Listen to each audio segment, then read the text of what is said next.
Bonjour.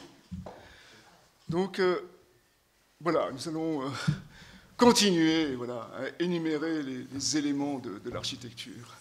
Et aujourd'hui, ce n'est pas n'importe quel élément, c'est la colonne. Et on va tout de suite voir pourquoi. C'est vraiment l'élément central de l'architecture. Parce que l'architecture, effectivement, ça protège, mais ça porte. Et la colonne, on va faire sa généalogie aujourd'hui, on va voir qu'elle a quand même un rapport presque essentiel au corps humain. C'est pour ça que je vais commencer par le mythe grec. Voilà, c'est Oedipe. Il est perdu. Non, il n'est pas perdu. Il va à Thèbes où règne la peste, et qui est dominée par un monstre, une chimère, moitié lion, moitié aigle, moitié femme, la sphinge. Et la sphinge pose une énigme à tous les voyageurs qui veulent entrer dans la ville. Et l'énigme, tout le monde la connaît bien sûr, c'est qu'est-ce qui, le matin, marche à quatre pattes, à midi se dresse sur ses deux pattes, et le soir est à trois pattes. Bon, et la réponse d'Oedipe, c'est l'homme. Alors pourquoi c'est important de commencer par ça, commencer par l'énigme du sphinx. L'énigme, d'ailleurs le sphinx, on ne sait même pas comment elle se tient. Voyez, est-ce qu'elle rampe, est-ce qu'elle vole, voyez, on ne sait pas du tout. Voilà. Chaque fois qu'elle a été représentée, elle a beaucoup été représentée finalement dans le courant du XIXe siècle, mais on ne sait pas trop. Voilà. C'est toujours difficile de la représenter, parce qu'on ne sait pas trop comment... justement, est-ce qu'elle est, comment elle se tient. Tandis que l'homme, lui, bien sûr, eh bien, comme le dit l'énigme, c'est celui parmi les animaux qui se tient sur ses deux pattes arrière, dressées, et qui regarde au loin.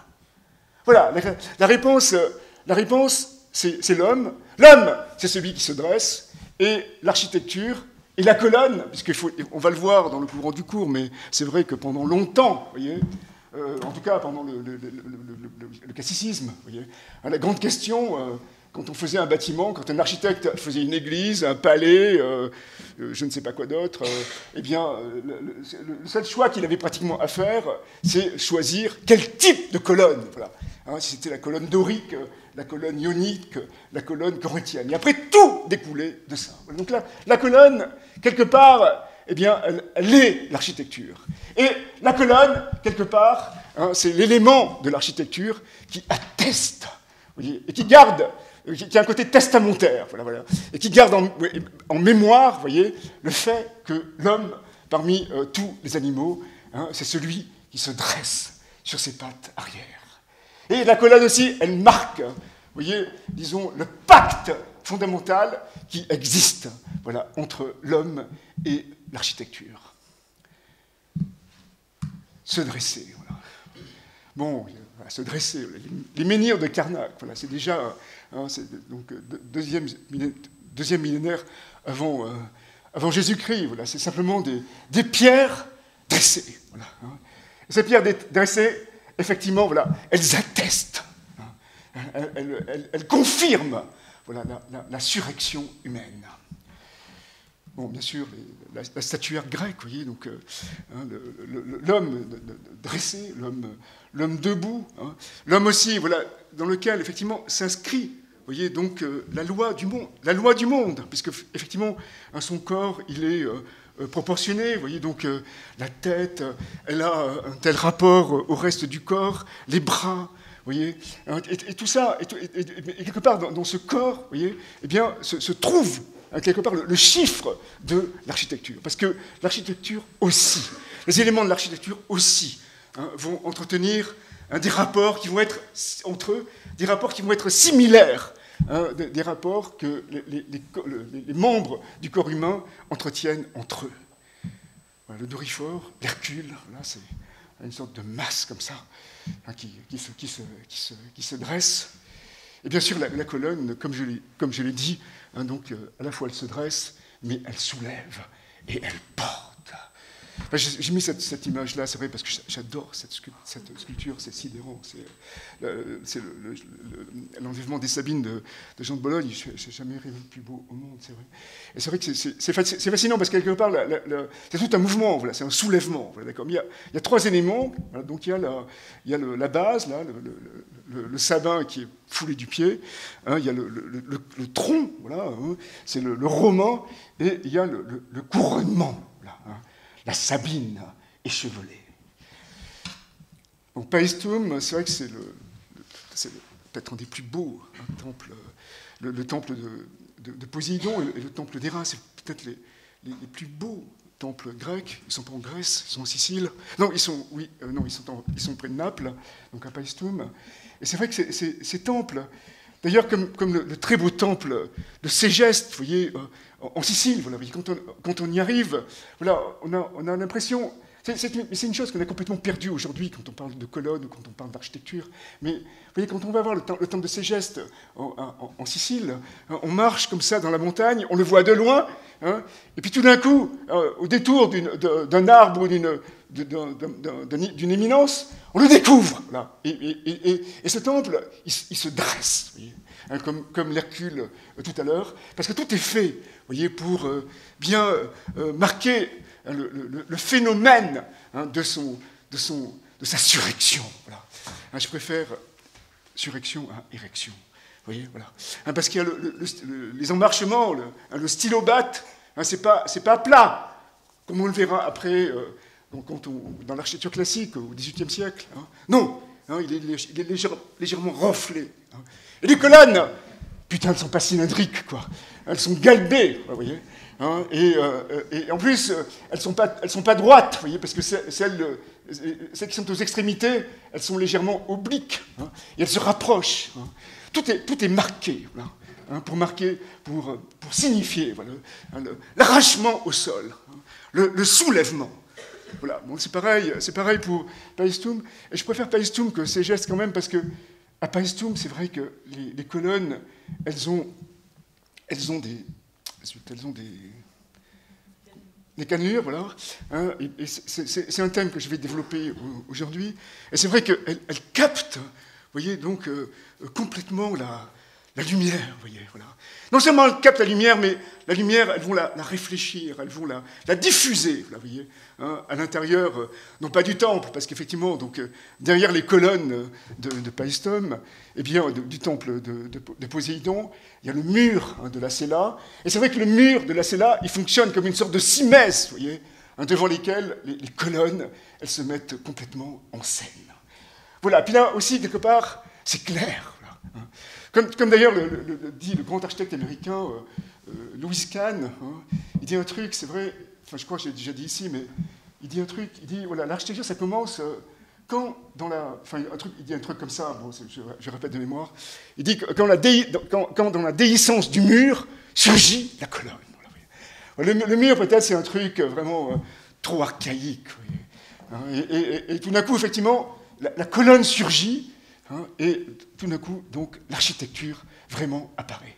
Et ce qui est intéressant aussi, c'est que Kahn, pratiquement, il n'a jamais fait de colonne, il n'a fait que les murs. Donc, ça veut dire aussi que, quelque part, voilà, il ne se sentait pas vraiment encore, voilà, même si c'est un des plus grands architectes du XXe siècle, il ne se sentait pas vraiment encore architecte pour pouvoir aborder cette question, hein, de la colonne.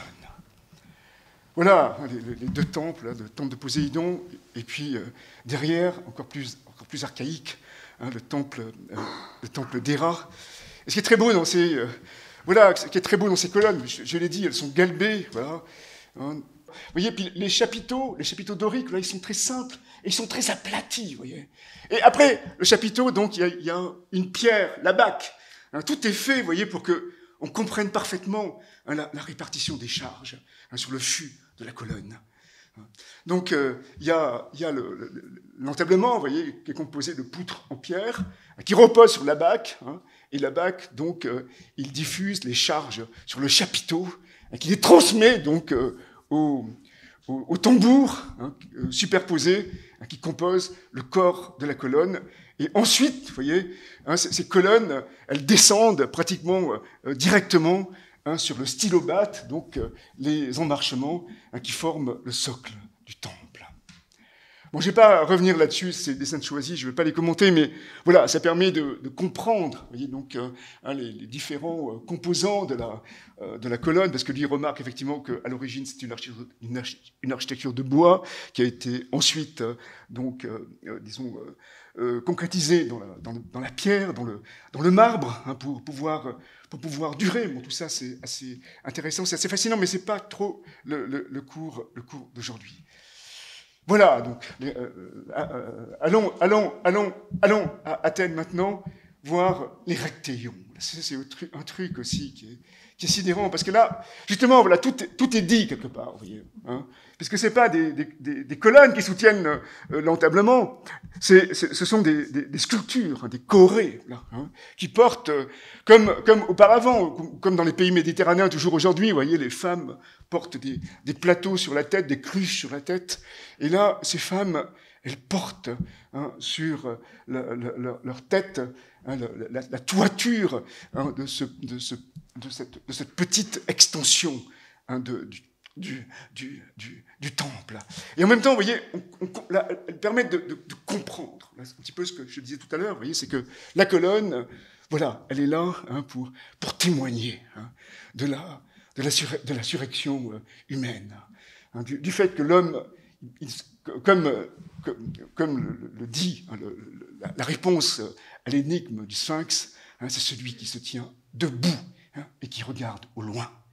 Et en même temps, c'est vrai que ces chorés, donc, elles portent. Et aussi, vous voyez, je développerai ça tout à l'heure, c'est que, vous voyez, à la fois, donc, leur colonne vertébrale, leur structure, leur squelette, voilà, vous voyez, hein, portent quelque part le poids de la toiture, mais en même temps aussi, vous voyez, elles sont vêtues de toges, hein, avec des plissés extrêmement savants, et ces plissés extrêmement savants, voilà, comme ils anticipent quelque part, vous voyez, les cannelures, et ils renvoient, vous voyez, donc la lumière à l'intérieur de l'espace.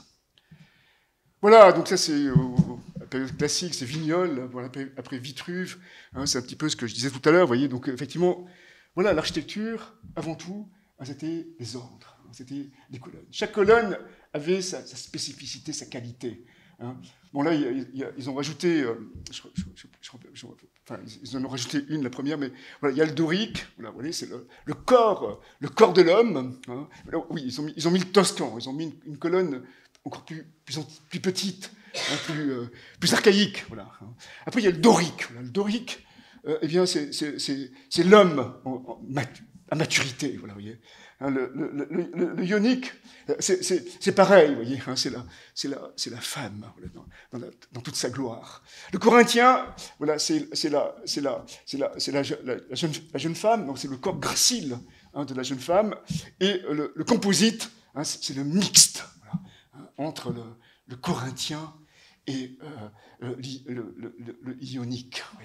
Voilà, tout est dit quelque part, vous voyez, hein, sur les rapports, hein, donc les rapports, disons, fondamentaux, voilà, entre l'architecture et le corps, hein, dans ce dessin de Vignol, donc hein, ce théoricien de la Renaissance, hein, qui a relu donc les classiques latin, et qui a remis en place, donc qui a rethéorisé complètement après le gothique et puis les premières disons expérimentations de la Renaissance, qui a rethéorisé, qui a canonisé là, quelque part, hein, donc l'architecture antique, hein, pour qu'elle puisse se développer. Alors voilà, on a vu le temple, hein, qui surgit. Hein. On a vu la colonne qui comme le dit Kant, sort du mur, surgit du mur. Voilà. Et c'est intéressant parce que, voilà, aussi le gros problème de l'architecture, ça a toujours été la relation, voilà, entre le mur et la colonne. Putain, mais comment je vais mettre la colonne devant le mur, quoi, voilà. Et parce que la colonne, c'est presque la totalité de l'architecture, je l'ai dit, vous voyez, c'est vraiment l'élément qui, quelque part, porte en lui, vous voyez, donc, tout ce que l'architecture doit dire et exprimer. Donc, comment je vais je vais mettre la colonne devant le mur. Et après, il y a eu une solution qui a été rapidement trouvée dès la Rome antique, on va le voir tout de suite, hein, c'est le pilastre, c'est-à-dire que c'est simplement un élément carré qui vient s'encastrer dans le mur, et on va le voir, voilà, superposé, on va voir maintenant on va le voir tout de suite avec le Colisée, vous voyez. Donc voilà, on voit d'abord les arcs qui sont superposés. Et puis ensuite, vous voyez, il y a des colonnes qui sont soit dégagées, soit à moitié engagées. Et puis enfin, en haut, donc, il y a ces pilastres, hein, pour la dernière partie du bâtiment, la dernière couche, hein, du bâtiment. Et donc, tout ça, voilà, vous voyez, ça permet... Vous voyez, les colonnes, là, en fait, contrairement à celles du temple grec, elles ne portent rien du tout. Hein, mais elles permettent quand même, malgré tout, là, de tenir une sorte de discours, vous voyez, sur l'architecture. C'est-à-dire qu'à la base, bon, c'est des colonnes doriques, donc c'est effectivement des corps d'hommes très puissants qui portent tout. Voyez. Après, c'est des colonnes ioniques, donc c'est des femmes matures. Après, c'est des colonnes corinthiennes, hein, des corps graciles de jeunes femmes. Et puis, enfin, donc, c'est des pilastres d'ordre composite, voyez, hein, dans le couronnement du bâtiment. Tout ça pour bien faire comprendre que, voilà, pour bien exprimer aussi, voilà, le passage de la terre au ciel, de la pesanteur à la pesanteur. Voilà. Et ça, c'est un truc... Voilà, c'était inventé pratiquement au 1er siècle avant Jésus-Christ, et après qui a été, là encore, voilà, repris hein, dès le Quattrocento, hein, notamment par Alberti au Palazzo Rucellai, où là, vous voyez, donc, il superpose, lui, uniquement hein, des pilastres, hein, mais c'est toujours le même principe, donc c'est d'abord un ordre de pilastres doriques, ensuite ioniques, et puis enfin composite. Voilà, pour bien... marquer, voilà, pour tenir quelque part une sorte de discours voilà, qui vient... C'est que ces éléments-là, ils ne portent pas, ils ne rentrent pas du tout dans la composition, dans la structure du bâtiment. Hein, c'est simplement des éléments qui sont plaqués hein, pour tenir donc un discours que n'est pas capable de tenir finalement le mur hein, qui est percé de baies avec des arcs, qui exprime effectivement donc parfaitement comment les charges descendent et sont reprises en bas par le mur qui sans doute est plus important et plus épais, hein, mais qui n'est pas capable, vous voyez, d'exprimer hein, ce passage comme ça, hein, de l'écrasement, de la pesanteur vers la pesanteur, et aussi hein, ce passage de la terre vers le ciel. Voilà, et ça c'est un truc voilà, qu'on retrouve aussi encore aujourd'hui. Je vais faire voir quelques exemples, mais vraiment super contemporains. Alors, le premier truc, voilà, c'est le premier exemple, c'est l'immeuble de bureau à Lyon-Confluence, hein, de Christian Kéretz. Et vous voyez, voilà, cette idée comme ça de superposition des ordres, hein, de passer du lourd au léger, eh bien, il a exprimé d'une manière totalement magistrale. Vous voyez, parce que, en fait, lui, il est complètement fasciné, voilà, il est complètement fasciné par les questions de structure, de construction. Vous voyez, c'est évident que tous ces bâtiments, il les compose. C'est pas du tout, il ne cherche pas à tenir, enfin, définir une sorte de narratif, voilà, comme celui qui vient recouvrir le Colisée à Rome, mais il cherche au contraire donc à faire en sorte que ce soit la structure elle-même, vous voyez, qui est capable d'exprimer. Donc, qui exprime ce qu'elle fait, exactement ce qu'elle fait. Et donc, voilà, il devait faire un immeuble de bureau, hein, donc il a simplement fait des dalles et des poteaux. Voilà. Les poteaux, donc, en général, quand on fait un immeuble de bureau, donc, on fait une structure, la structure, on ne la voit pas, parce qu'on fait, c'est des poteaux qui sont à l'intérieur du bâtiment. Après, tout est entouré par un mur-rideau en verre. Tandis que lui, il n'a pas fait ça. Donc il a montré, vous voyez, à l'extérieur du bâtiment la structure, puisque la façade elle-même, elle est légèrement, vous voyez, les dalles débordent, hein, et puis la façade, elle est légèrement en retrait. Il n'a pas fait des baies vitrées parce que pour donner justement plus d'importance, vous voyez, chaque fois aux éléments horizontaux, plus de pesanteur, pour donner aux éléments horizontaux, pour faire bien comprendre que Voilà l'effort que doit faire chaque poteau, chaque colonne pour porter le bâtiment. Et donc il a créé cet allège à 70 cm. Cet allège, comme c'est des bureaux, et comme en général dans les bureaux, les tables sont à 70 cm, quand on est à l'intérieur du bureau, on ne la voit pas. On a une impression d'ouverture complète sur l'extérieur. Mais par contre, de l'extérieur, voilà, on comprend que ces dalles, ces plateaux de travail, avec ces bureaux, ces gens, ils pèsent, ils sont portés. Et que les colonnes, voilà, comme on l'a vu tout à l'heure, elles faisaient un effort pour soulever tous ces poids.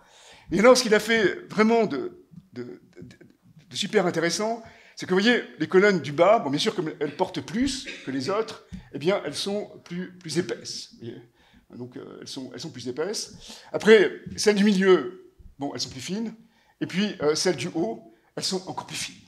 Et comme lui, ce mec-là, il s'intéresse vraiment absolument à la construction. Donc, chaque colonne, elle a été, disons, fabriquée de manière différente. Vous voyez. Donc, celle du bas, c'est un béton très graveleux, voilà, qui a été compacté. Voilà. Après, celle du milieu, c'est un béton qui a été... qu'on appelle ça, comment ? Vibré, voilà. Puis en haut, en fait, c'est un béton qui a été centrifugé. Hein, c'est un béton genre béfup avec des petits éléments métalliques. Hein, et c'est presque comme du métal, pratiquement, si on veut. Voilà. Vous voyez, donc, il reprend exactement, vous voyez, cette idée-là, hein, de superposition des ordres, mais il exprime, voilà, de manière totalement différente. Vous voyez. Voilà, on a les quatre plateaux. Voilà, vous voyez, donc le premier plateau, c'est du bas. Voilà, c'est les plateaux du bas avec des grosses colonnes, ceux du milieu avec des colonnes moyennes, et enfin celle du haut avec des colonnes très fines. Et voilà, mais ce qui est fou, c'est quand on est dans les bureaux. Voilà, vous voyez. C'est que là, vous voyez, on sent, on est dedans, on comprend qu'on est en dessous, quoi. Et on comprend que les poteaux là, ils portent tout le bâtiment. Voilà, vous voyez. Et quand on monte au dernier niveau, avec les colonnes centrifugées, ben, on a l'impression que tout s'ouvre, vous voyez, et qu'on est dans un espace pratiquement aérien, hein, extrêmement léger. Bon, autre exemple hein, de superposition, hein, ça c'est la cathédrale des sports de l'agence NP2F à Bordeaux. Bon, cette photo, elle n'est pas terrible parce qu'elle ne permet pas vraiment de comprendre le bâtiment, mais c'est ma photo, j'en suis super content. Donc c'est pour ça que je l'ai mise. Mais voilà, donc le projet est vraiment hyper intéressant parce que voilà, c'est juste une structure. Voilà, j'aurais pu aussi en parler dans mon cours sur le sol. D'ailleurs, je pensais le faire. Hein, c'est des poteaux, bon, c'est une structure poteau-dalle, hein, et puis bien sûr les dalles là, eh bien c'est vraiment des sols, parce qu'en fait, si vous voulez, comme là on croit que c'est fermé, mais en fait c'est pas fermé du tout, c'est simplement des rideaux coupe-vent hein, qui permettent de casser le vent pour que les gens puissent jouer au golf ou au paddle tennis. Il y a d'autres sports que je connais même pas. Voilà, vous voyez, mais en étant protégé donc. En étant protégé du vent. Voilà. Et sinon, c'est vrai que c'est vraiment donc, des sols voilà, qui sont superposés avec des activités complètement différentes. Bon, bien sûr, ça on ne le verra pas, parce que j'aime pas trop photographier les gens, puis, de toute façon, ça aurait été un petit peu compliqué. Mais ce qui est fou, c'est ça. C'est quand on rentre là-dedans, hein, c'est le rapport voilà, hein, entre la colonne qui porte des sols, pratiquement, et puis l'haltérophile, par exemple, hein, qui soulève ses poids, vous voyez. Ou l'alpiniste, voilà, parce qu'il y a un mur d'alpinisme hein, qui est en train de monter en s'agrippant à sa paroi. Vous voyez. On est là, voilà, on est là d'abord dans l'effort, et puis aussi on est là dans la construction du corps, hein, et les gens effectivement construisent leur corps hein, comme l'architecte voilà, hein, construit ces colonnes, et c'est des corps voilà, qui sont travaillés par l'effort. Voilà, tout comme les colonnes aussi donc, hein, sont justifiées par l'effort. Voilà, là on voit mieux, si vous voulez, on voit le bâtiment quand le rideau coupe-vent il est soulevé. Vous voyez vraiment que c'est des plateaux. Hein, c'est comme des fragments de ville avec beaucoup d'espace public. Hein, mais ce qui est fascinant, c'est que voilà, comme l'eau peut rentrer au plus profond, peut être apportée par le vent au plus profond du bâtiment, eh bien partout c'est étanché. Et donc c'est vraiment des sols extrêmement lourd et important. Voilà, là c'est l'entrée. Là en haut, vous voyez, c'est la practice de golf, ce qu'on voyait sur la photo. Et c'est vrai qu'il n'y a que des sports. Enfin, c'est vrai qu'il y a des espaces qui sont très beaux, mais je n'ai pas été capable de les prendre en photo. C'est notamment quand on est dans le golf, vous voyez, parce que, voilà, en général, si vous voulez, vous avez le paysage, et puis dedans, vous avez le bâtiment, tandis que là, effectivement, le paysage, il est à l'intérieur même du bâtiment. Voilà, les panels tennis. La coupe, voilà. Là aussi, il y a aussi un petit effet, aussi, mais pas partout, où les colonnes, quand elles portent moins en haut, ça m'insiste. Mais il faut dire que ça, c'est une chose qui revient très très souvent aujourd'hui. Voilà, puis là, on voit, vous voyez, sur la coupe, hein, l'épaisseur des dalles, hein, parce qu'elles ont des grandes portées, et puis tout le complexe d'étanchéité, donc, qui permet effectivement à l'eau de ne pas passer. Et puis ensuite, voilà, vous voyez, c'est ces colonnes puissantes, voilà, doriques. Et puis on imagine, vous voyez, dans les salles, bon, ces salles en général, elles sont vitrées, elles sont chauffées, on imagine, voilà, hein, là, la colonne qui porte, et puis à l'intérieur de la salle, l'haltérophile qui porte ses poids. Autre projet d'NP2F, ils l'ont fait à plusieurs, c'est avec notamment Jacques Lucan. C'est un projet, je ne sais pas si je vais bien pouvoir l'expliquer, mais c'est un projet super intéressant. C'est une école d'architecture, hein, c'est l'école, c'est l'IMVT, c'est donc l'Institut méditerranéen de la ville et du territoire. Et parce que l'école d'architecture auparavant, elle était dans le domaine de l'Humini, donc dans les calanques où les gens allaient se baigner. Mais la récréation est finie, donc ils sont tous rentrés en ville. Et voilà, on a su bien marquer ça parce que voilà, là, tout de suite, si vous voulez, je trouve qu'il y a une réflexion, mais vraiment, je trouve totalement exceptionnelle, justement sur la superposition des ordres du Colisée. Parce que voilà, on voit là, et comment cette superposition des ordres, elle est exprimée. Voilà. Tout à l'heure, on a vu, bon, chez Keretz, voilà, les colonnes, la fabrication des colonnes est différente. Voilà, hein. Celle du bas, elles sont faites d'une manière complètement archaïque. On prend le béton le plus pourri, quoi, et on le compacte, voyez. Et celle du haut, putain, mais c'est presque, c'est fait en usine, c'est complètement sidérant, quoi. Et c'est presque des colonnes fines, c'est aussi solide que du métal. Là, non, c'est pas du tout pareil. Donc, vous voyez, parce que les éléments sont, les colonnes, les poteaux, les pilotis, sont tous identiques, ils ont tous la même épaisseur. Bon, ce qui se passe aussi, c'est que, vous voyez, comme il y a des salles qui réclament des hautes hauteurs sur plafond, et d'autres non, parce que ce sont des salles banalisées, eh bien, donc il y a des différences de hauteur. Vous voyez, donc les colonnes du bas sont hautes, parce qu'effectivement, c'est là où il va y avoir donc la grande salle d'exposition de l'école en relation avec la ville. Après, les autres, c'est plutôt des salles banalisées. Je me souviens plus trop ce qu'il y a. Je crois que je ne sais pas s'il y a des bureaux ou des salles de cours. Et puis en haut, vous voyez, c'est une grande salle aussi. C'est la bibliothèque. Voilà. Donc comment faire pour distinguer les niveaux, vous voyez. Et là, c'est super subtil. Bon, je suis désolé, j'ai pratiquement cette photo, mais c'est super subtil parce que voilà, en bas, si vous voulez, les colonnes, elles sont dégagées, mais elles viennent juste devant un mur de béton. Et ce mur de béton, il permet aussi de contreventer le bâtiment. Et puis comme et comme aussi, si vous voulez, on est à Marseille, et puis il ne faut pas oublier que, vous voyez, par exemple, à Bordeaux, ils jouent au golf, mais là, ils jouent surtout la Kalachnikov. Donc il faut protéger quand même le bâtiment. Donc, et ça permet de donner voilà, une pesanteur. Vous voyez, le mur en béton, hein, qui s'avance. Après, aux deux derniers étages, voilà, le mur il se dédouble. Vous avez un mur avec de grandes baies en béton, et après un passage, et puis derrière un mur en bois. Et donc, vous voyez, quelque part, c'est la profondeur. Vous voyez, donc en bas, c'est la masse. Il y a très peu de profondeur.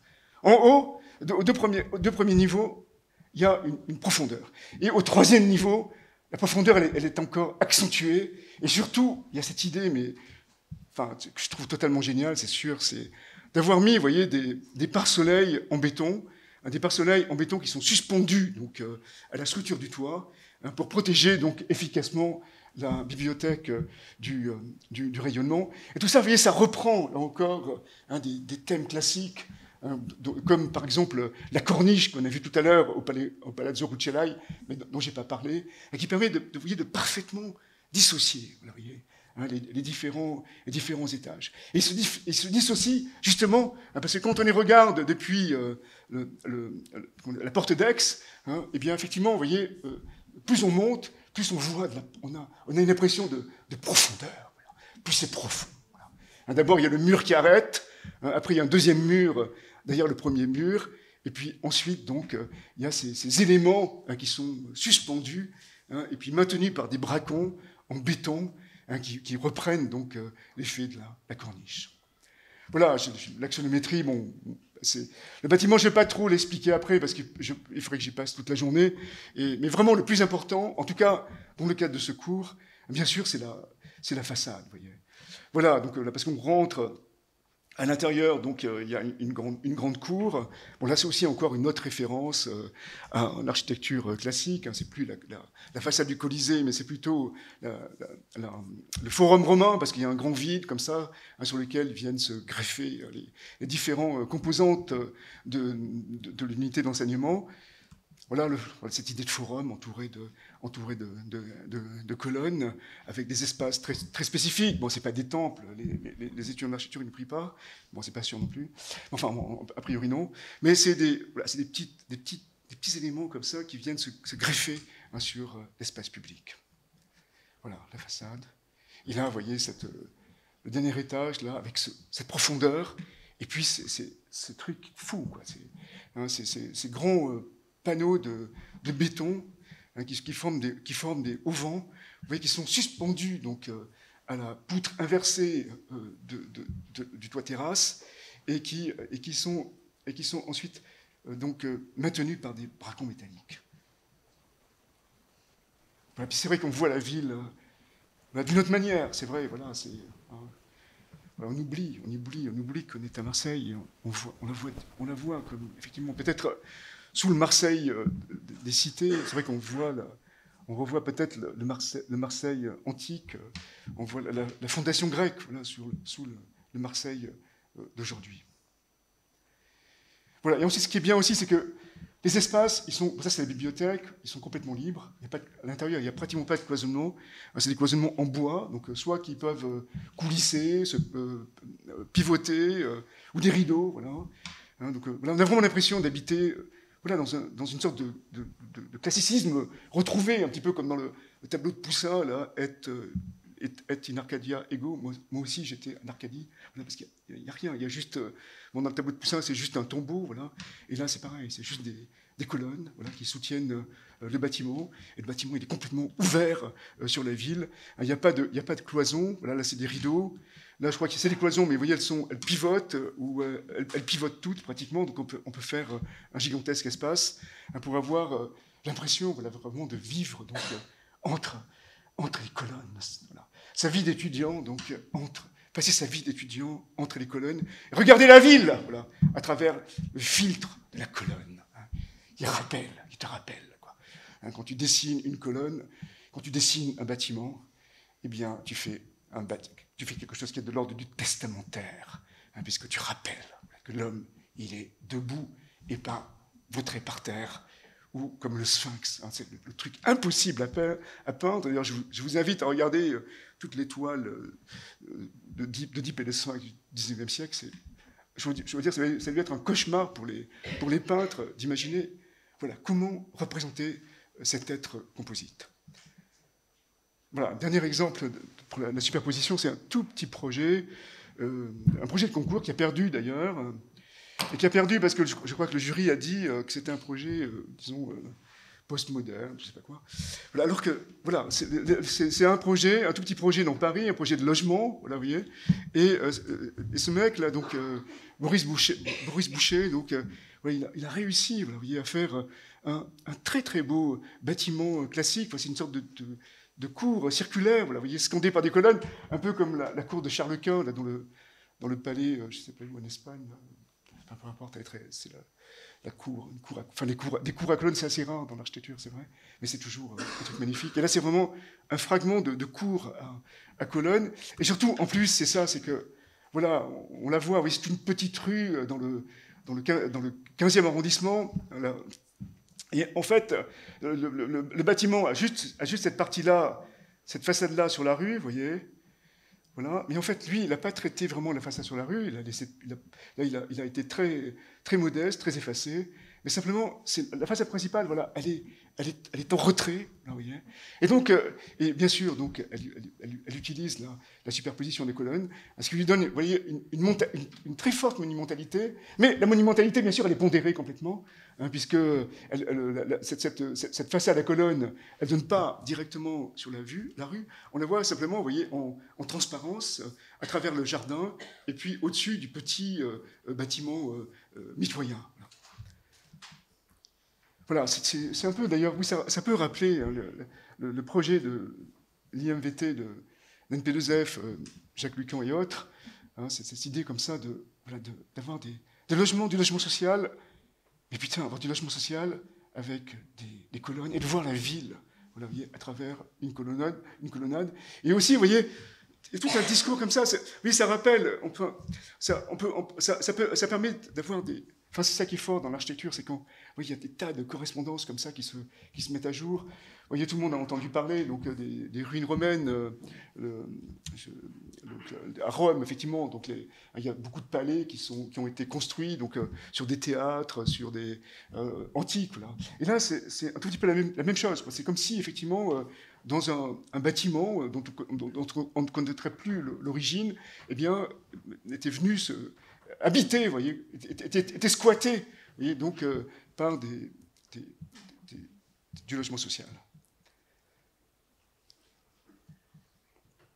Voilà, c'est ça, c'est de l'appartement vers la terrasse avec la colonnade, et là donc sur la terrasse.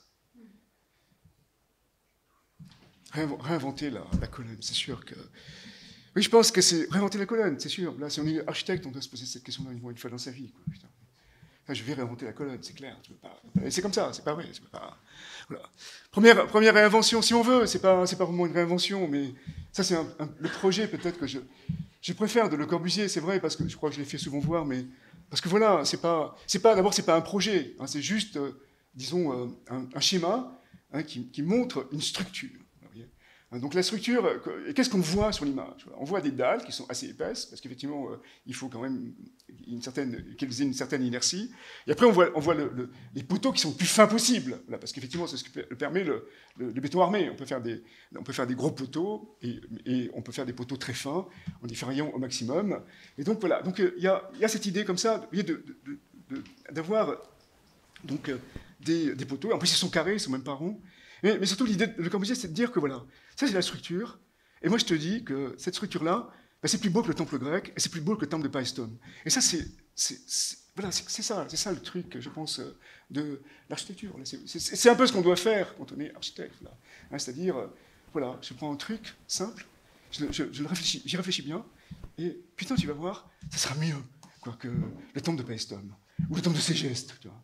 Et c'est vrai que là, la promesse qui est contenue par ce schéma, elle est aussi sidérante hein, que celle qui est tenue par le temple de Ségeste, hein, quand on est perdu en Sicile, et que tout d'un coup, il surgit devant toi. Voilà, donc une façon de voir la colonne, c'est la très très belle installation de Valerio Oggiati, la Biennale de Venise de 2018, c'était simplement des cylindres, voilà, des cylindres en plâtre, bien sûr, bon, voilà, qui étaient posés dans le on appelle ça la corderie voilà, des jardiniers à Venise. Voilà c'est ça. Donc cette idée aussi d'une forêt de colonnes. Ça c'est un thème que je n'ai pas vraiment traité aujourd'hui, mais on va peut-être l'aborder. Voilà, parce que effectivement, bon, j'aborde effectivement la relation avec le corps humain, parce que je pense qu'elle est vraiment fondamentale, mais bien sûr, il y a aussi la forêt, il y a aussi le tronc d'arbre. Bon, ça, bien sûr, c'est canonique, hein, c'est la Villa Savoie de Le Corbusier à Poissy. Bon, je pense qu'il se retournerait dans sa tombe si je disais qu'il fait des colonnes, mais oui, pour moi, c'est une réinvention donc, hein, de la colonne, même si elle est très fine, très, très grêle. Voilà, si elle n'a pas vous voyez, s'il n'a pas la pesanteur, la présence de la colonne, et d'ailleurs c'est intéressant, c'est que, par exemple, quand on voit le ministère de l'Éducation nationale à Rio, qui a été fait par Le Corbusier, et puis avec les autres, là, les Niemeyer, Lucio Costa et compagnie. Bon, Lucio Costa et compagnie, eux, ce sont enfin, surtout Niemeyer, c'est vrai que c'est un très très grand architecte, mais c'est vrai qu'ils avaient subi une formation Beaux-Arts, et chez Niemeyer, c'est vrai que, voilà, les pilotis, il n'en fait pas, quoi. C'est vraiment des éléments, des cylindres massifs, là, parce qu'effectivement, il y a toujours la volonté de réinscrire la colonne chez lui. Voilà. Tandis que chez Le Corbusier, il y a la volonté d'y échapper. De toute façon, non, Le Corbusier, tu n'échappes pas à la colonne. Et donc, il fait des colonnes. Voilà, le pilotis. Bon, chez Autre Invention, hein, Misandero, donc le pavillon allemand de l'exposition de Barcelone, qui a été reconstruit il n'y a pas très longtemps. Et les colonnes, bien sûr, les colonnes cruciformes en inox. C'est complètement dément, parce que ça reprend. Là. Parce qu'il intègre, bon, c'est à la fois donc, un poteau en métal avec le minimum de matière et le maximum de stabilité, mais c'est aussi la colonne dorique avec les... Comment? Les cannelures. Avec les cannelures. Voilà, bien sûr, Christian de Porzampar, le Café Beaubourg, là aussi, donc, une réinvention de la colonne. Mais il n'y a pas de chapiteau, il n'y a pas de base. Et puis, elle est galbée, mais en fait, elle est galbée d'une manière symétrique, parce qu'elle est galbée en haut et en bas, alors que la colonne dorique était galbée comme ça. Voilà. En plus, les éléments donc, qui sont indépendants, parce qu'ils ont pu être préfabriqués, vous voyez, donc ils ont pu être préfabriqués. Voilà. Je crois qu'il y a deux types, oui, on le voit tout de suite, il y a deux types d'éléments, donc on pouvait les préfabriquer. Voilà, c'est une colonnade, une basilique, peut-être aussi, pourquoi pas, un forum, avec une grande allée de colonnes, et puis ensuite des petits espaces dans lesquels on vient parler, manger, commercer, acheter, vendre, discuter. Ou là, celle-là, bien sûr, celle de Wright, les colonnes nénuphars, bon, c'est le chapiteau, là, on a vu tout à l'heure le chapiteau dorique, totalement génial de Paestum, très aplati. Mais là, effectivement, le chapiteau est encore plus aplati, c'est presque une partie du toit, pratiquement. Donc ça ouvre encore des tas de possibilités que j'aurais pu montrer aujourd'hui. Et puis la colonne, c'est pareil, elle n'est pas galbée, la base n'est pas très épaisse, et puis elle ne monte pas pour s'affiner, mais au contraire, donc au contraire, donc elle est affinée à la base, vous voyez, donc comme si on a l'impression comme ça ça c'est peut-être c'est plus la petite fille, vous voyez, la danseuse c'est la danseuse de Degas, vous voyez, qui tient le bâtiment, c'est même pas le corps fragile de la colonne corinthienne. Voilà, on voit cette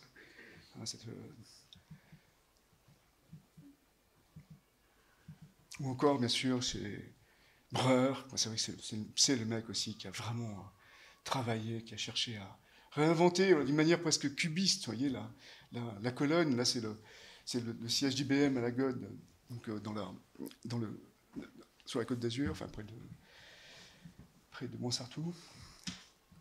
Voilà, c'est pareil, mais on sent aussi, c'est tout à fait doré quelque part, c'est vrai, parce qu'on sent la pesanteur, on sent la force qui est développée par la colonne pour porter vous voyez, qui écarte les bras pour porter le plus possible, hein, pour ramener le plus possible de charge, hein, sur son fût. Et le fût, c'est vrai qu'il est plus cylindrique, donc c'est une sorte de prisme très complexe, mais qui s'affine aussi à sa base, ou celles-là qui sont totalement géniales, quoi. C'est les piliers de l'ambassade d'Australie de Harry Stegler. Voilà, comme si, vous voyez, on prend la colonne, soit on prend le fût, là, comme Angiati, comme Porzampar, soit on prend le chapiteau, comme Wright, ou là c'est encore mieux, parce que chez Harry Stegler, c'est vrai que c'est un élève de Breuer. Bon, il y a d'autres gens aussi qui ont travaillé sur ce bâtiment, parce que c'est quand même le meilleur bâtiment de Harry Stegler de loin. Bon, je n'ai vu quelques-uns en Australie, mais ils ne m'ont pas trop marqué. Mais celui-là, c'est vrai qu'il est complètement sidérant. Et donc, voilà, la colonne, c'est presque un chapiteau là, qui porte le bâtiment. Et là, pour terminer, bon, je fais voir ça, il y a un côté presque conique, ironique, enfin, pas comique, c'est pas ça. Non, c'est pas ça, mais voilà, c'était la villa, c'est le projet pour la villa Egra de l'agence Projectile en Arabie Saoudite, à Al-Oula. J'ai parlé déjà de ce concours les fois précédentes. Je crois que c'était la dernière fois sur le baldaquin, j'ai présenté le projet lauréat de Lacaton et Vassal, hein, qui eux avaient fait justement un grand baldaquin. Et eux, ils n'ont pas fait de baldaquin, ils ont fait donc, un bâtiment à cour assez classique, mais surtout dans ce qui est insolite. Voilà, c'est peut-être le mot juste. Ce qui est insolite, c'est que, voilà, au lieu de mettre des poteaux, ils ont mis des sortes de blocs de pierre, voilà, comme des menhirs, voilà, pour soutenir la toiture, à la fois pour soutenir la voiture, et puis aussi, vous voyez, pour servir de pare-soleil, hein, donc aux bureaux là, qui sont en retrait, donc derrière ces grands alignements de mégalithes en béton. Bon, c'est des mégalithes en béton, bien sûr, mais qui reprennent les caractéristiques des pierres d'Alula, puisque donc Alula, c'est une des grandes villes, enfin, et Aigras, ce sont des grands sites nabatéens. Hein, ce sont toute cette civilisation là qui a creusé dans la roche, et notamment, bon, enfin, je ne me rappelle pas du nom, c'est pas grave. Notamment en Jordanie, là, vous savez, ça s'appelle Petra, voilà, merci.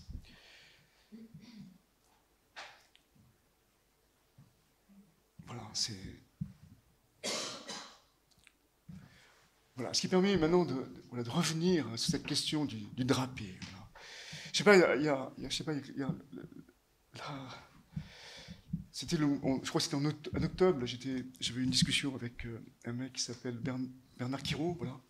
Et en fait, il m'avait dit un truc, ça m'avait un peu énervé, mais parce qu'il me disait, voilà, tu comprends, la colonne, dans la colonne, voilà, il y a toujours l'opposition entre deux théoriciens français du XIXe siècle. Zimper, c'est le mec qui te dit, voilà, tout est texture, tout est enveloppe, et puis Viollet-le-Duc qui dit, bon, tout est structure, texture. Et il disait justement que dans le temple grec, notamment dans le temple dorique qu'on a vu tout à l'heure, vous avez ces deux notions, quoi, parce qu'effectivement, il y a la masse de pierre qui porte notablement, mais après, effectivement, cette masse de pierre, elle est texturée, vous voyez, avec les cannelures, et ces cannelures, effectivement, donc, ça apporte donc, une certaine chaleur, et ça permet donc d'envelopper parfaitement l'espace. C'est pour dire que finalement, tout est dans la colonne. Même l'opposition entre les deux grands, disons, théoriciens les plus importants du XIXe siècle, hein, celui qui te dit bah, c'est la structure qui est importante, et là tu te dis non, c'est pas la structure, t'as rien compris, c'est la texture, et la colonne quelque part, elle les rassemble, voilà, parce qu'effectivement, elle porte les structurels, hein, c'est pas de la décoration, et puis en même temps, donc, elle a une texture, puisqu'elle a été sculptée, elle a été creusée par des cannelures. Voilà, et c'est vrai que les cannelures, voilà, ça renvoie, bien sûr, vous voyez, à tous ces drapés antiques. Vous voyez, c'est l'art du drapé. La sculpture, c'est ça aussi la structure, parce qu'il fallait avoir une totale connaissance du corps, là, le corps musculaire, le squelette, les muscles. Hein, il fallait les connaître par cœur. Hein. Et puis en même temps, effectivement, il fallait les couvrir, les masquer, les cacher. Il fallait les civiliser, vous voyez, avec donc des drapés. Hein, et toute la sculpture, quelque part, c'est l'art du drapé. Et c'est vrai que le drapé, c'est aussi, dans la tradition Beaux-Arts, c'est un truc hyper important, vous voyez, parce qu'on a toujours le dessin des drapés. Il y a beaucoup d'architectes, d'ailleurs, qui s'y intéressent encore aujourd'hui, notamment l'agence Mioto. C'est hors sujet, je ne vais pas montrer les images, mais voilà, il y a cette question de... On pourrait dire aussi, voilà, reposer cette question du drapé. Voilà, un drapé de Michel-Ange pour faire voir hein, tout ce qu'on peut faire à partir du drapé. Alors, un premier projet, hein, c'est le projet, vraiment, je trouve, très... Enfin, je me rappelle, c'était un projet de 2012, c'était un projet de Frédéric Borel pour la cité de la tapisserie d'Aubusson. Bon, il n'a pas gagné. Hein, le projet qui a gagné est très bien aussi, je l'ai visité, il n'a rien à voir avec ça. Mais ce projet-là, voilà, il m'intéresse, et je le présente aujourd'hui parce que, voilà, il pose vraiment une question théorique. Cette question-là, voilà, la colonne, voilà, elle est entre la texture et la structure. Là, vous voyez, donc, hein, c'est à la fois, et c'est vrai que la colonne, c'est aussi un drapé. Et lui, justement, c'est ça qui est bien, c'est ça, être architecte. Hein, voilà, c'est reposer des questions, et qui paraissent évidentes. Voilà, la colonne, c'est vrai qu'aujourd'hui, on peut dire la colonne, on prend un catalogue, enfin, On prend un catalogue et on trouve des colonnes, on trouve des toilettes, non, c'est pas ça. Les éléments, il faut les repenser, il faut les re-questionner. Voilà. Et lui, il avait vraiment, comme l'occasion s'y présentait, quoi. C'était le musée de la tapisserie. Dans ce musée, c'est vrai que sont présentées que des tapisseries, voilà, c'est que des tentures qui sont présentées. Et donc, voilà, c'est interrogé là-dessus sur le rapport, hein, comme l'a fait effectivement Zemper, le rapport donc de la tenture, de la texture, hein, de la toile, de la tente, voilà, à l'architecture. Et donc, il a imaginé, vous voyez, donc, comme des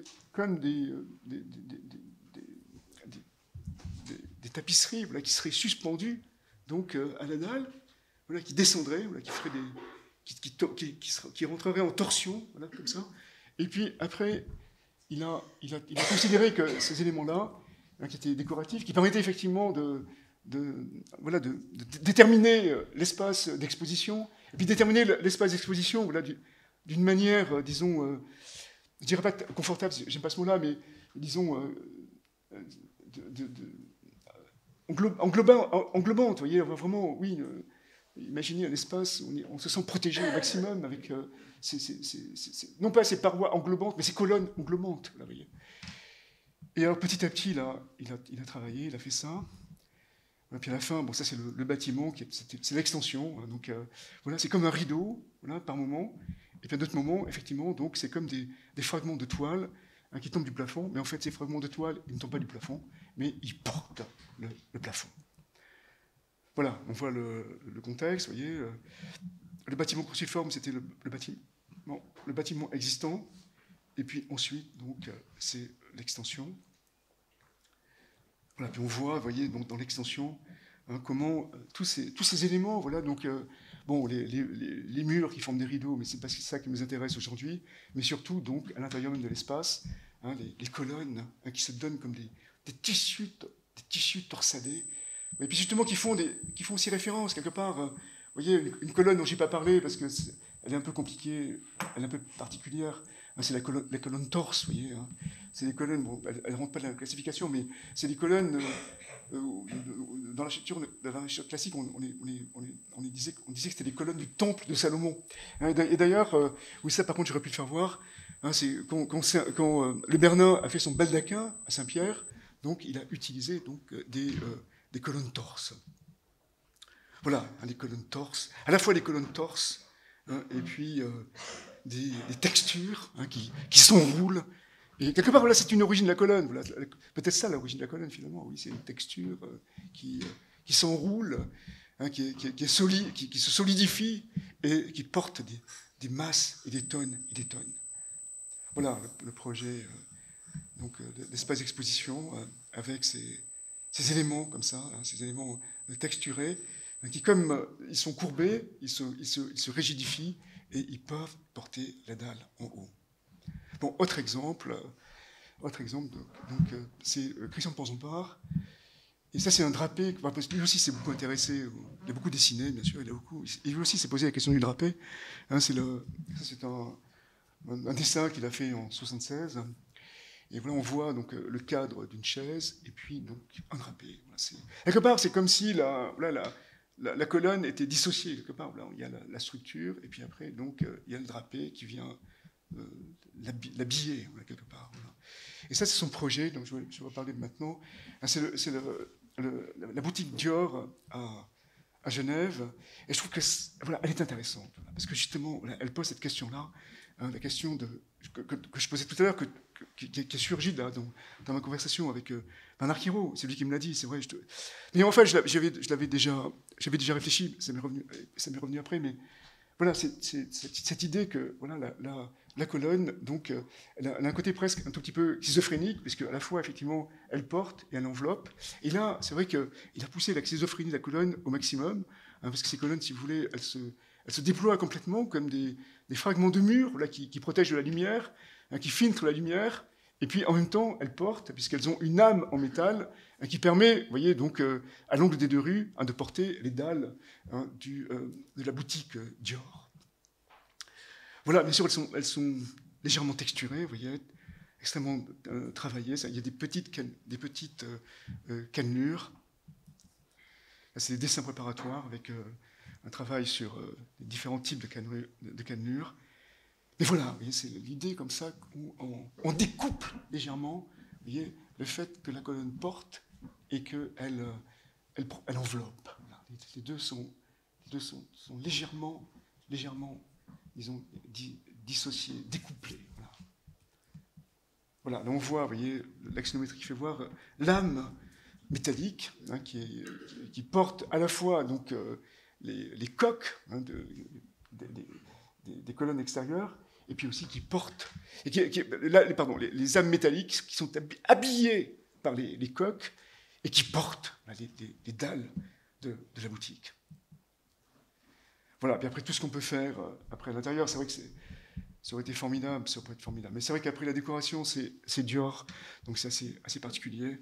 Et c'est Peter Marino qui a fait tout ça, donc ça n'a plus aucun rapport. Mais à la fois, peut-être, mais à la fois, pourquoi pas, c'est pas si mal aussi de dissocier architecture intérieure et architecture tout court. Bon, là je vais encore plus loin maintenant parce que voilà, je vais vous faire voir des colonnes qui portent rien du tout, quoi, qui se portent même pas, donc qui se portent même pas, oui, qui se portent elles-mêmes si on veut, mais voilà, mais qui portent pas. Et par contre, voilà, ce qui est juste utilisé dans ces projets, hein, c'est le fait que la colonne, voilà, contrairement au brise-soleil, le brise-soleil, putain, mais c'est une expression, mais elle est terrible, quoi, tu vois.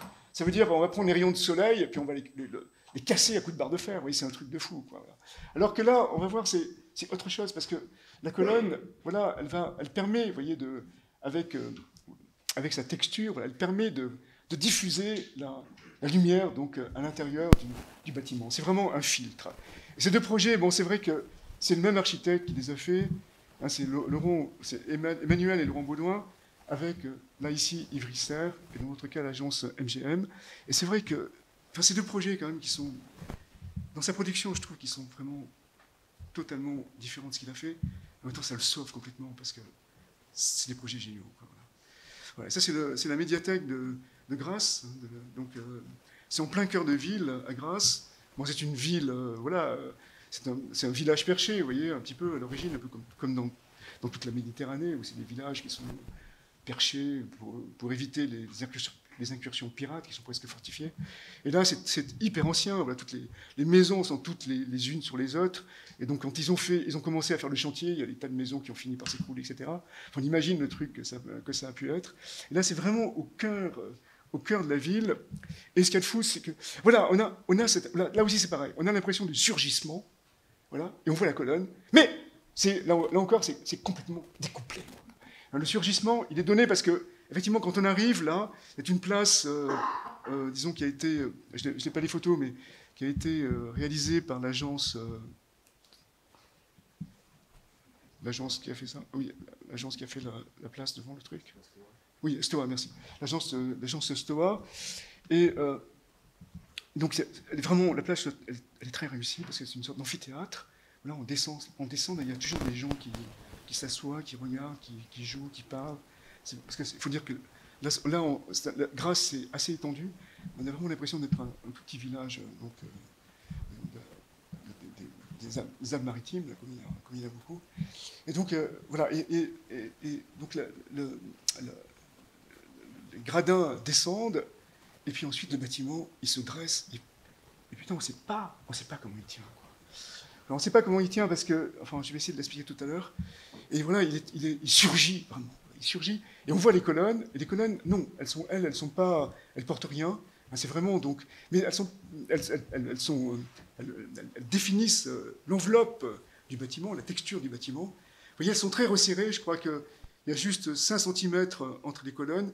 Et je crois qu'on m'a expliqué, si je me rappelle bien, c'est que les 5 cm, c'est parce qu'on ne veut pas que les pigeons puissent rentrer à l'intérieur, enfin, puissent passer. Donc c'est la dimension qu'ils ne peuvent pas franchir, c'est la largeur qu'ils ne peuvent pas franchir. Donc elles sont toutes extrêmement rapprochées. Et ces colonnes aussi, elles sont en béton, elles sont texturées, vous voyez, de légères textures, mais on ne les voit pas. En général, sur les photographes, on ne les voit pas. Mais voilà, donc, et ces colonnes, donc, elles réfléchissent à la lumière à l'intérieur de la bibliothèque. Bon, là, c'est la façade nord. Voilà, donc, il y a une grande fenêtre qui correspond à un vide. Et quelque part, il ne faut même pas le voir comme une fenêtre, parce que, en fait, elle montre aussi la structure du bâtiment. C'est-à-dire que les dalles, eh bien, elles sont maintenues par des voûtes en béton. Voilà. Et par contre, la voûte centrale, elle est plus grande, c'est tout. Et après, il y a un vide, donc c'est ce qui donne cette forme-là. Mais ce n'est pas la volonté de faire une fenêtre, pas du tout. C'est la structure du bâtiment qui détermine finalement cette ouverture. Et là, vous voyez, ce qu'on voit aussi sur l'image, c'est que voilà, vous avez d'abord des rangées basses de colonnes et des rangées hautes. Et les rangées basses, en fait, ça correspond, vous voyez, c'est ce qui est énorme, ça correspond chaque fois à l'épaisseur de la structure. Parce que comme il y a très très peu de points d'appui, effectivement, il faut que la dalle soit extrêmement importante. Voilà, donc cette impression comme ça de surgissement, de colonnes, comme si le bâtiment s'était soulevé du sol. Et puis là, on voit, vous voyez, donc les deux poteaux là, qui tiennent complètement le porte-à-faux. Et après, on voit la structure donc, de la dalle avec ces voûtes en béton. Mais tout ça, ça nous induit en erreur parce qu'en fait, on voit la structure, on voit les voûtes en béton, c'est la structure donc longitudinale, et en même temps, parfois, la structure longitudinale, elle va vers le vide, on ne sait pas comment elle tient, parce qu'après, il y a aussi donc, une structure transversale avec des poutres qui permet de tout maintenir, ça fait comme une sorte de plancher à caisson. Voilà, l'élévation, donc c'est l'élévation est, on voit le porte-à-faux, on voit les colonnes. Vous voyez, on sent la puissance du truc. Voilà. Et quelque part là, la puissance de la colonne dorique, elle est découplée, elle est déconstruite. Quoi. Voilà. Il y a d'un côté la structure, et puis de l'autre, voilà, les éléments cylindriques qui vont permettre le filtrage, la diffusion de la lumière, qui vont permettre d'envelopper, pour que les lecteurs puissent lire vraiment dans les meilleures conditions possibles, parce que, effectivement, Grasse est super cool, mais putain, l'été, il fait chaud, il y a trop de lumière, et même s'il faut beaucoup de lumière pour lire, ça c'est vrai, là, il fallait vraiment absolument que la lumière soit filtrée. Voilà le plan de la structure qui permet un petit peu de comprendre, vous voyez, donc on voit chaque fois les poutres transversales dont je parlais, et puis là, c'est dans l'autre sens, c'est les voûtes en béton. Voilà, l'intérieur, très, très sombre, vous voyez, avec ces voûtes en béton. Et là, c'est la rampe, et là, c'est le côté complètement magique, si vous voulez, c'est la lumière donc, qui finit par traverser disons, cette enveloppe de colonnes très, très rapprochées qui vient se projeter voilà, contre le mur de la circulation. Voilà, autre exemple, même pratiquement le même projet, mais simplement, il y a un projet, donc, c'était dans un petit village des Alpes-Maritimes, et puis là, c'est à Saclay, dans une plaine, hein, mais c'est pratiquement, c'est aussi une bibliothèque, une médiathèque, c'est le Lumen Center de Saclay, donc c'est la grande bibliothèque universitaire de Saclay. Pas très loin, vous avez qu'on appelle ça, le truc, l'école normale supérieure, et puis, c'est ça, non? Oui, l'école normale supérieure. Et puis à côté, il y a aussi l'école centrale. Donc l'école normale supérieure, c'est Renzo Piano. L'école centrale, c'est Ramcolas. Voilà. Mais ce qui est aussi fou, c'est que là-bas, à Saclay, donc c'est que des emprises qui sont très, très importantes. Voilà, hein, et là, le projet est tout petit. Voilà. Mais par contre, pour être remarqué, c'est vrai qu'il a une parcelle qui est totalement biscornue, qui est triangulaire, à cause du passage du métro aérien qu'on voit derrière, vous voyez. Et donc, il s'est servi de la forme de sa parcelle pour faire un truc voilà, très, très particulier, voilà, là encore, voilà, où il y a énormément de correspondances, hein, notamment, bon, enfin, je ne sais pas en termes, il y a énormément de correspondances. Voilà. Et surtout, l'idée, si vous voulez, c'est d'avoir, comme à Grasse, vous voyez, donc une enveloppe, voilà, disons, par soleil, hein, constituée de colonnettes. Et là, les colonnettes, comme on est à Paris et pas dans le sud, comme on est dans le nord et pas dans le sud, donc les colonnes sont plus fines, et puis l'espacement, il est plus marqué. Et surtout, là, les colonnes, elles sont plus portées chaque fois par les dalles, mais elles sont portées par la toiture, vous voyez, et elles sont suspendues, voilà, vous voyez, à la toiture.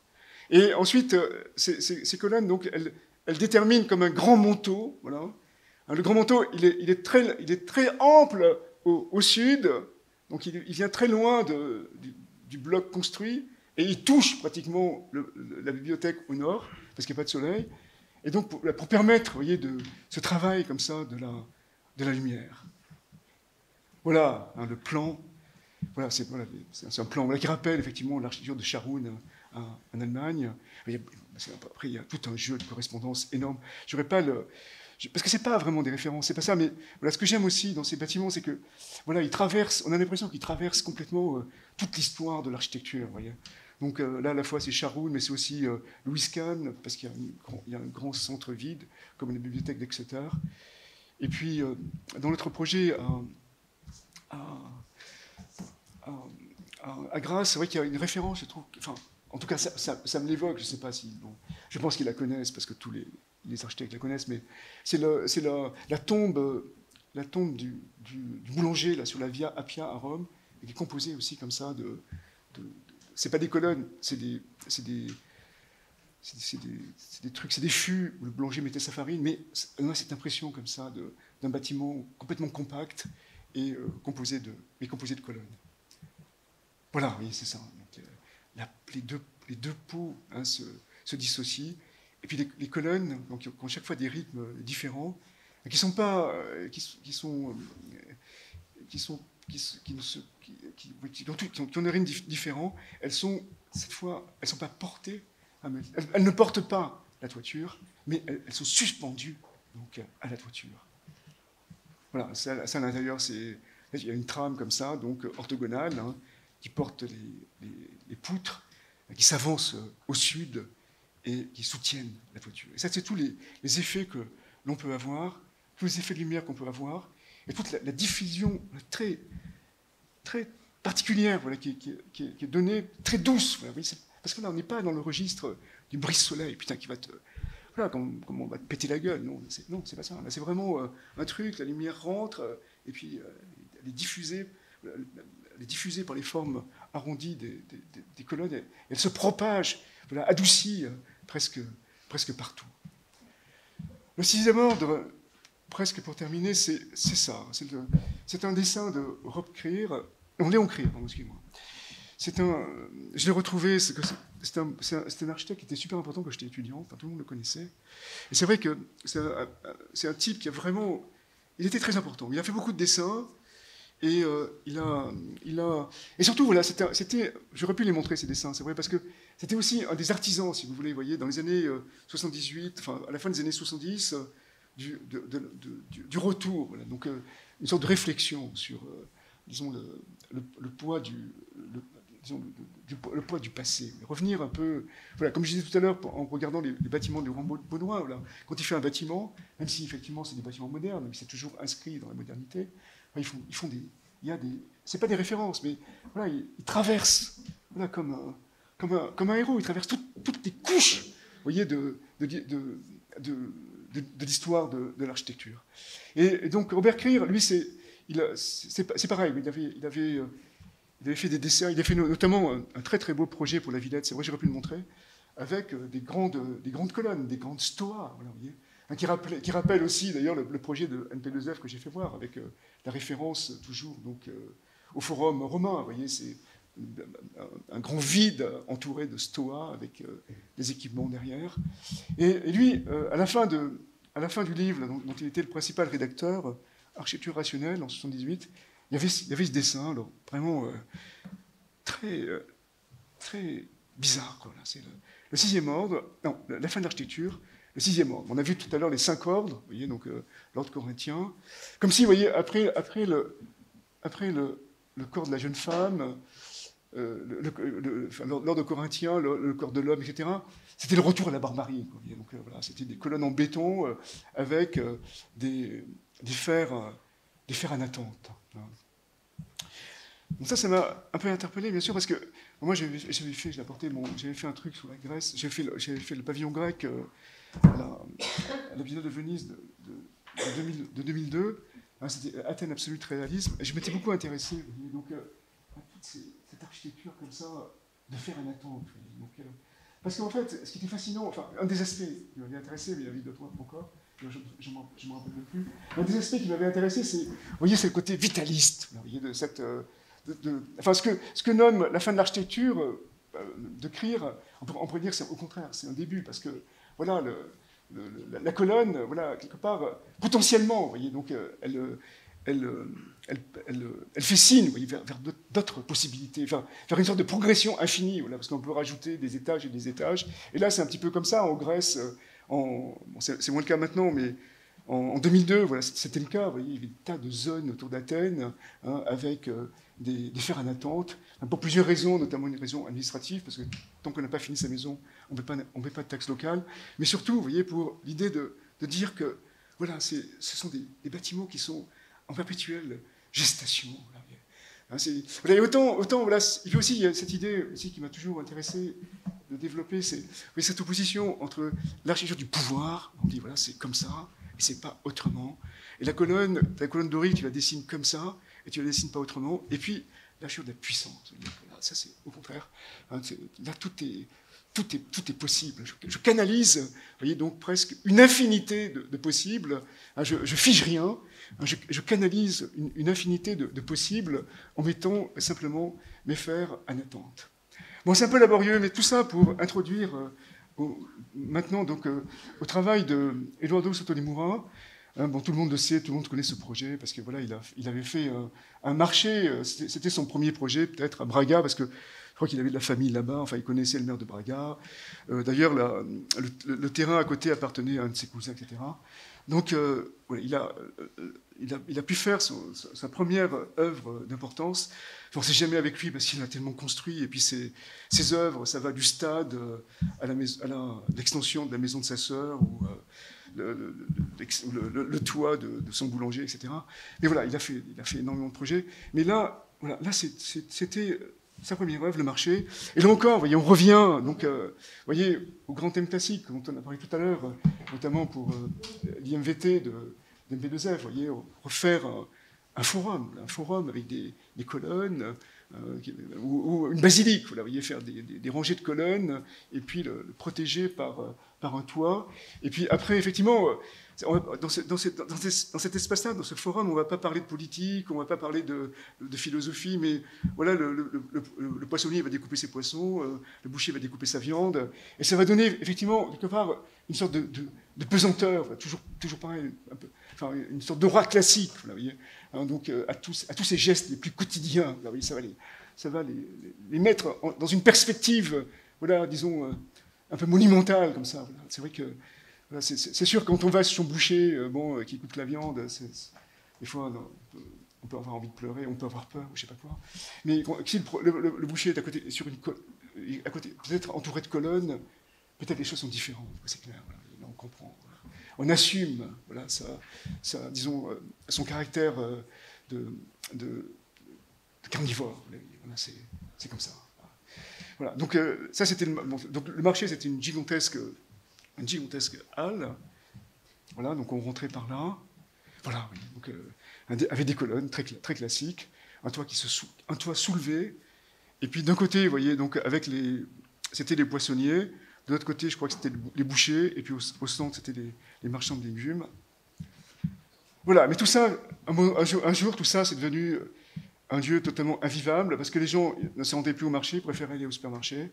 Et puis aussi, donc, tout ce quartier tombait un petit peu en déshérence. On n'achetait plus de la viande, mais il y avait des prostituées et de la drogue.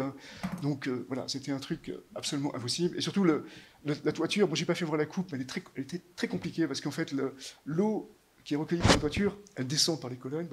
C'est un projet très pensé, et la toiture commençait donc à avoir des problèmes et menaçait de s'écrouler. Voilà. Et donc le maire a convoqué Sotonemura, et puis il lui a dit bon voilà, faut que tu fasses, moi j'ai tout cassé, donc sinon t'as qu'à faire un truc, sinon je casse tout. Donc il a proposé donc effectivement d'enlever la toiture, de laisser les colonnes, et puis de mettre d'autres équipements à la place des étals de boucher et de poissonnerie. Donc il y a une école de danse d'un côté, et puis au fond, dans la réserve, il y a un conservatoire de musique. Voilà, puis il a fait un jardin, voilà. Ça c'est l'étal des poissonniers, là, qui est resté identique à lui-même pratiquement. Et ce qui est fou, c'est ça qui est fou, c'est qu'il a redessiné la colonne de Krier, quoi. En lui disant, je t'emmerde, tu vois. Voilà. Et voilà ce qu'il a fait. Et il a fait ces colonnes comme ça, vous voyez, avec des fers en attente qui sortent. Voilà. Et donc, ça aussi, c'est pareil. Vous voyez, ça, à la fois, voilà, c'est une architecture de la puissance, parce que là, la colonne, peut-être, un jour, elle portera autre chose, je ne sais pas quoi. Vous voyez, elle est en attente, voilà, en attente de quelque chose. Voilà, comme la Belle au bois dormant qui est en attente de son préchamp. Elle est dans l'attente. C'est pas figé, c'est pas fini. C'est pas ma vie derrière moi, c'est pas ça du tout.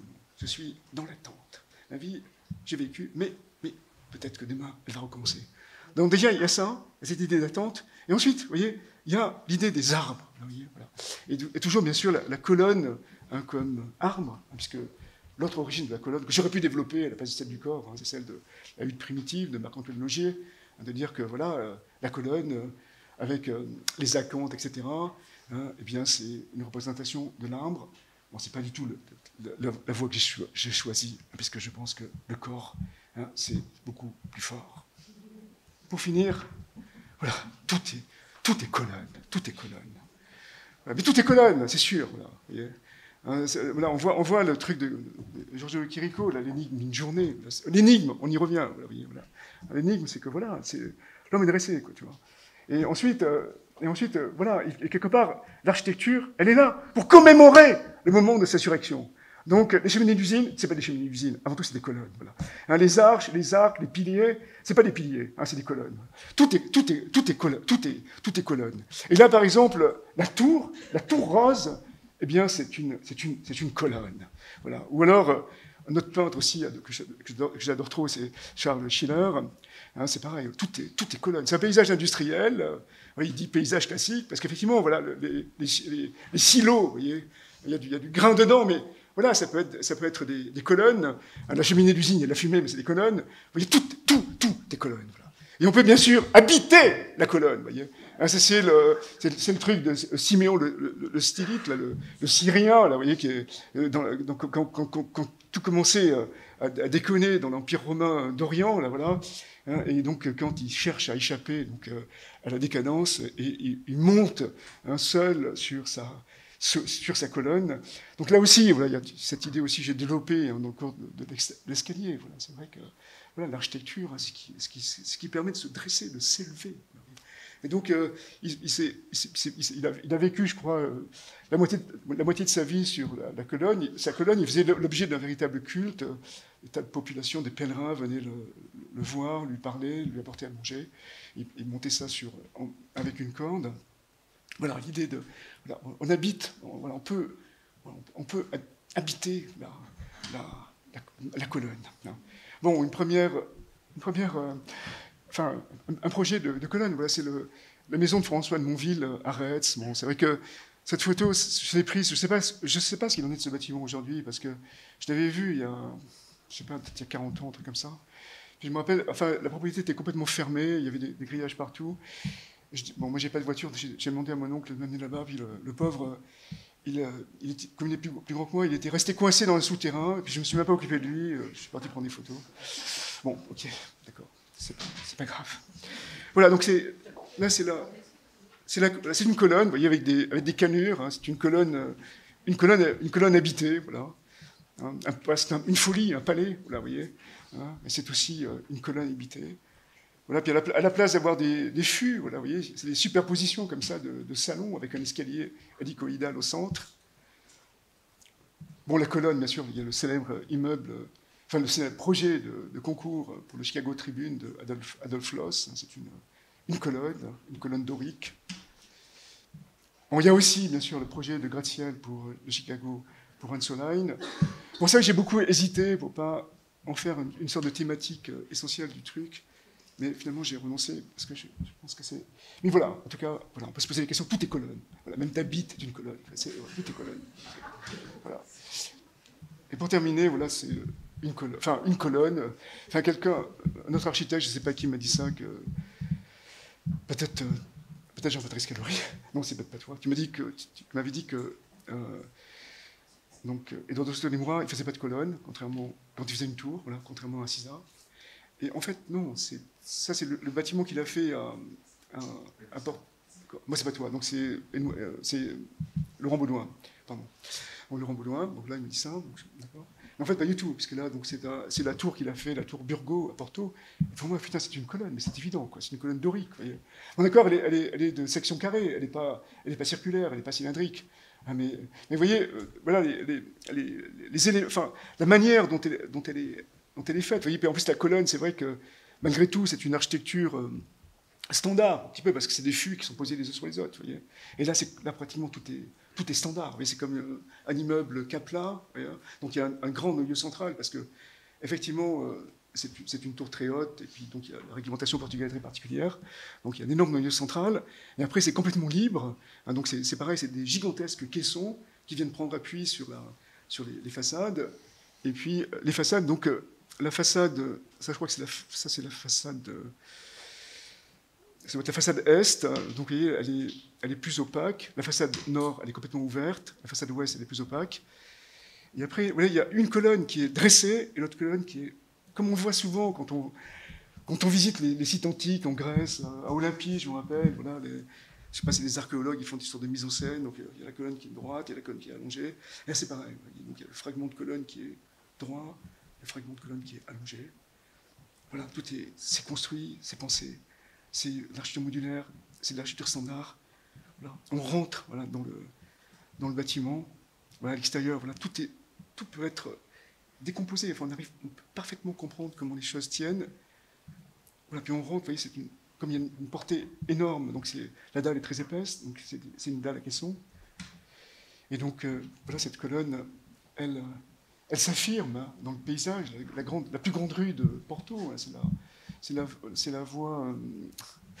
Bon, la plus grande avenue de Porto, bon, peu importe, elle s'affirme sur cette avenue, et puis elle répond au Sphinx, l'homme.